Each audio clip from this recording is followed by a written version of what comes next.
وبركاته فأعوذ بالله من الشيطان الرجيم بسم الله الرحمن الرحيم الصلاة والسلام على سيد المرسلين وعلى آله وصحبه الفائزين أما بعد ಗೌರವಾನ್ವಿತ ಗುರು ಹಿರಿಯರೇ, ನನ್ನ ಶಬ್ದವನ್ನು ಶ್ರವಿಸುತ್ತಿರುವ ಸನ್ಮಾನ್ಯ ಸಭಿಕರೇ, ಮಾನ್ಯ ತೀರ್ಪುಗಾರರೇ, ಸಾಹಿತ್ಯ ಜಗತ್ತಿನಲ್ಲಿ ನಿರೀಕ್ಷೆಯಾದ ಇಶಾರ ಎಂಬುದಾಗಿದೆ ನನ್ನ ವಿಷಯ.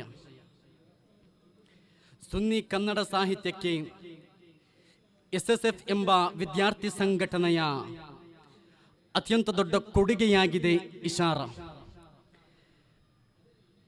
ಸಾಹಿತ್ಯ ಅಭಿರುಚಿಯುಳ್ಳ ಸುನ್ನಿ ಕನ್ನಡ ಸಾಹಿತ್ಯಕ್ಕೆ ಪರಿಣಿತರಾದ ನೂರಾರು ಪ್ರತಿಭೆಗಳನ್ನು ತನ್ನ ಒಡರಲ್ಲಿಟ್ಟುಕೊಂಡು ನಡೆಯುತ್ತಿರುವ ಅನುಗ್ರಹೀತ ಸಂಘಟನೆಯಾಗಿದೆ SSF.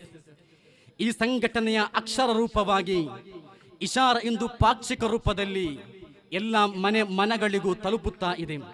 ಮಾತ್ರವಲ್ಲ, ಸಕಾಲಿಕವಾದ ವಿಷಯಗಳು, ಧಾರ್ಮಿಕ ಚಿಂತನೆಗಳು, ಆಧುನಿಕ ಚರ್ಚಾ ವಿಷಯಗಳು ಎಲ್ಲವನ್ನು ಒಳಗೊಂಡು ಇಶಾರ ಅಭಿವೃದ್ಧಿಗೊಳ್ಳುತ್ತಿದೆ. ಮಾತ್ರವಲ್ಲ, ಇದರಿಂದ ಅದೆಷ್ಟೋ ಪ್ರತಿಭೆಗಳು ಹೊರಬಂದಿದ್ದಾರೆ. ಮಾತ್ರವಲ್ಲ, ಸುನ್ನಿ ಕನ್ನಡ ಸಾಹಿತ್ಯ ಕ್ಷೇತ್ರಕ್ಕೆ ಇಂತಹ ಒಂದು ಪ್ರಬುದ್ಧ ಬರಹಗಳುಳ್ಳ, ಸ್ಪಷ್ಟವಾದ ನಿಲುವುಗಳುಳ್ಳ, ಕಾರ್ಯವಿಚಾರಗಳುಳ್ಳ ಒಂದು ಪತ್ರಿಕೆ ಈ ಸುನ್ನಿ ಕನ್ನಡ ಸಾಹಿತ್ಯಕ್ಕೆ ತುಂಬ ಅಗತ್ಯವಾಗಿದೆ. ಮಾತ್ರವಲ್ಲ, ಸಾಹಿತ್ಯ ಕ್ಷೇತ್ರ ಎಂಬುದು ಅತ್ಯಂತ ದೊಡ್ಡ ಕಷ್ಟಕರವಾದಂತಹ ಒಂದು ಕ್ಷೇತ್ರವಾಗಿದೆ. ಆರಂಭ ಕಾಲದಲ್ಲಿ ಅಂಬೆ ಕಾಲಿಟ್ಟರೂ ಕೂಡ, ಬಹಳಷ್ಟು ಸಂತರಿಸಬೇಕಾಗಿ ಬಂದರೂ ಕೂಡ, ನಂತರದ ದಿನಗಳಲ್ಲಿ ಹೊಸ ಹೊಸ ಲೇಖಕರೊಂದಿಗೆ, ಹೊಸ ಹೊಸ ಪರಿಣಿತರಾದ ಸಾಹಿತಿಗಳೊಂದಿಗೆ ಮತ್ತಷ್ಟು ಈ ಸಾಹಿತ್ಯ ಕ್ಷೇತ್ರ ವಿಜಯಿಸುತ್ತಿದೆ, ಮತ್ತಷ್ಟು ಮುಂದೆ ನಡೆಯುತ್ತಿದೆ.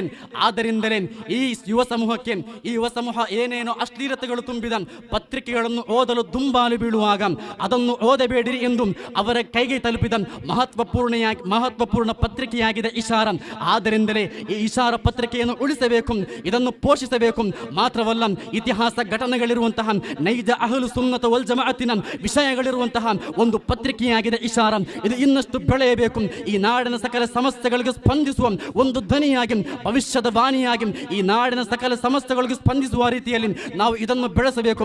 ಮಾತ್ರವಲ್ಲ, ಈ ಜಗತ್ತಿನಲ್ಲಿ ಹಲವಾರು ಪತ್ರಿಕೆಗಳಿರಬಹುದು, ಹಲವಾರು ರೀತಿಯ ಮ್ಯಾಗಝೀನ್ಗಳಿರಬಹುದು. ಆದರೆ ಇಂತಹ ಆದರ್ಶಗಳನ್ನು ಒಳಗೊಂಡು ಮನುಷ್ಯರ ಮನಸ್ಸಿಗೆ ತಲುಪುವಂತಹ ನೈಜ ಅಹ್ಲು ಸುನ್ನತ ವಲ್ ಜಮಾಅತಿನ ಲೇಖನವಿರುವಂತಹ ಒಂದು ಪತ್ರಿಕೆಯಾಗಿದೆ ಇಶಾರ. ಆದ್ದರಿಂದಲೇ ಈ ಇಶಾರ ಕೇವಲ ದಕ್ಷಿಣಕ್ಕೆ ಮಾತ್ರ ಸೀಮಿತವಾಗದೆ ಈ ರಾಜ್ಯದ ಉತ್ತರಕ್ಕೂ ಮಧ್ಯಕ್ಕೂ, ರಾಜ್ಯದ ಪ್ರತಿಯೊಂದು ಹಳ್ಳಿ ಗಲ್ಲಿಗಳಿಗೂ, ಪ್ರತಿಯೊಂದು ಮನೆಗಳಿಗೂ ತಲುಪಬೇಕಾದ ಅನಿವಾರ್ಯತೆ ಇದೆ. ಈ ನಾಡಿನ ಪ್ರಬುದ್ಧ ಮುಸಲ್ಮಾನರು ಯಾವ ರೀತಿ ಇರಬೇಕು, ನಮ್ಮ ನಿಲುವುಗಳು ಯಾವ ರೀತಿ ಇರಬೇಕು, ನಾವೇ ಜಾತಿ ಧರ್ಮ ಪಕ್ಷ ಪಂಥ ಪಂಗಡಗಳೆಡೆಯಲ್ಲಿ ಪರಸ್ಪರ ಹೊಡೆದಾಡಿ ಬಡದಾಡಿಕೊಂಡು ಸಾಯಬೇಕಾದವರಲ್ಲ, ಬದಲಾಗಿ ನಾವೆಲ್ಲರೂ ಒಂದೇ ತಾಯಿಯ ಮಕ್ಕಳಂತೆ ಸೌಹಾರ್ದತೆಯಿಂದ ಬಾಳಬೇಕು ಎಂಬ ಪ್ರತಿಯೊಂದು ಆಧುನಿಕ ಕಾಲಘಟ್ಟಕ್ಕೆ ಅಗತ್ಯವಾದ ಎಲ್ಲ ವಿಷಯಗಳನ್ನು ಒಳಗೊಂಡಂತಹ ಏಕೈಕ ಪತ್ರಿಕೆಯಾಗಿದೆ ಇಶಾರ. ಆದರೆ ಒಂದು ಧಾರ್ಮಿಕವಾದ ಪತ್ರಿಕೆಯಾದರೂ ಕೂಡ ಬೇರೊಂದು ಧರ್ಮವನ್ನು ಟೀಕಿಸುವ, ಬೇರೊಂದು ಧರ್ಮವನ್ನು ಹೀಯಾಳಿಸುವ ಯಾವುದೇ ಒಂದು ಲೇಖನ, ಯಾವುದೇ ಒಂದು ಪದವನ್ನು ಇಷ್ಟರವರೆಗೆ ಇಶಾರ ಪತ್ರಿಕೆ ಬಳಸಿಲ್ಲ ಎಂಬುದು ಇದು ನಾನೊಬ್ಬ SSF ಕಾರ್ಯಕರ್ತನಾಗಿ ಹೇಳಲು ಅಭಿಮಾನ ಪಡುತ್ತಿದ್ದೇನೆ. ಆದ್ದರಿಂದ ಇಶಾರ ಮತ್ತಷ್ಟು ಬೆಳೆಯಬೇಕು. ಈ ಇಶಾರ ಈ ನಾಡಿನ ಜಾತಿ ಧರ್ಮಗಳೆಡೆಯಲ್ಲಿ ಪರಸ್ಪರ ಕೊಂಡಿಯಾಗಿ ಬೆಳೆಯಬೇಕು.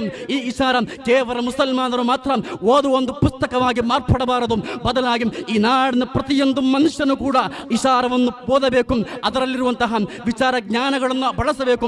ಮಾತ್ರವಲ್ಲ, ಕೇರಳದಲ್ಲಿರುವ ರಿಸಾಲ ಒಂದು ಕಾಲದಲ್ಲಿ ಬಹಳಷ್ಟು ಕಷ್ಟ ಬಂದರೂ ಕೂಡ, ಬಹಳಷ್ಟು ಸಂತರಿಸಬೇಕಾಗಿ ಬಂದರೂ ಕೂಡ, ಕೇರಳದ ರಿಸಾಲ ಇಂದು ವಾರಪತ್ರಿಕೆಯಾಗಿ ಕೇರಳದ ಪ್ರಬುದ್ಧ ಚಿಂತಕರು, ಪ್ರಬುದ್ಧ ಲೇಖಕರು ಅವರ ವಿಚಾರಗಳಿಗೆ ಬೇಕಾಗಿ, ಅವರ ಜ್ಞಾನಗಳಿಗೆ ಬೇಕಾಗಿ ಯಾವ ರೀತಿ ರಿಸಾಲವನ್ನು ಒಂದು ರೆಫರೆನ್ಸ್ ಆಗಿ ಬಳಸುತ್ತಿದ್ದಾರೆಯೋ ಅದೇ ರೀತಿ ಕರ್ನಾಟಕದಲ್ಲಿ ಇಶಾರ ಇನ್ನಷ್ಟು ಬೆಳೆದು ಈ ನಾಡಿನ ಸಾಹಿತಿಗಳಿಗೆ, ಈ ನಾಡಿನ ಲೇಖಕರಿಗೆ ಒಂದು ವಿಚಾರ ಅಂಶವನ್ನು ಒಳಗೊಳ್ಳುವಂತಹ ಒಂದು ಪುಸ್ತಕವಾಗಿ ಇಶಾರ ಮಾರ್ಪಡಬೇಕು.